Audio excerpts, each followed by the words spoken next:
দেখো ক্লাস 10-এর একটা আয়তঘন চ্যাপ্টার অঙ্ক কোষে দেখি 4-এ আছে অঙ্কটা 17 দাগে। তো অঙ্কটা খুব ইম্পর্টেন্ট।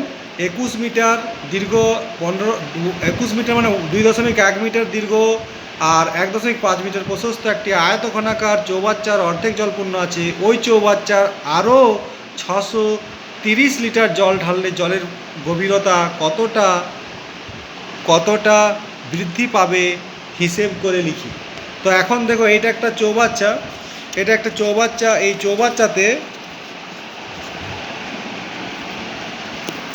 চৌবাচ্চাতে তোমার অর্ধেকটা জলপূর্ণ ছিল, এই যে 630-এর নিচে পর্যন্ত, মানে এই চৌবাচ্চাটার অর্ধেক অংশ জলপূর্ণ ছিল। তো এর 2.1 এটা ছিল মিটার দৈর্ঘ্য আর এটা প্রস্থ। আর এই যে যতটা জল ঢালবে তখন তো কিছুটা উচ্চতা উঠবে, সেই উচ্চতাটা ধরলাম যে এইচ, আর ওই 630টাই ওর আয়তন হবে আর উচ্চতাটা উঠবে এইচ ধরলাম।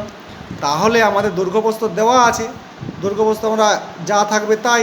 তাহলে আয়তঘনাকার চৌবাচ্চার দৈর্ঘ্য সমান 2.1 মিটার, সেটাকে ডেসিমিটার করব, 21 ডেসিমিটার, প্রস্থ 1.5 মিটার সমান 15 ডেসিমিটার।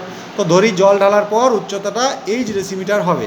তো যে পরিমাণ জল ঢালা হলো সেই পরিমাণ অংশের আয়তন আমাদের করলেই হবে। তো সেই পরিমাণ অংশের আয়তন 630-এই হবে। তো আর এই উল্টো সাইডটা কী হবে না, 21 গুণিত 15 গুণিত এইচ, দৈর্ঘ্য গুণিত প্রস্থ গুণিত উচ্চতা, এত ঘন ডেসিমিটার। তো সেইটা সমানেই 630 করে দিলাম, এইচের মান বেরিয়ে গেল 2 ডেসিমিটার। এইভাবে সহজ পদ্ধতিতে তোমরা অঙ্কটি করবে। খুব ইম্পর্টেন্ট অঙ্ক বটে, পরীক্ষায় পড়বে।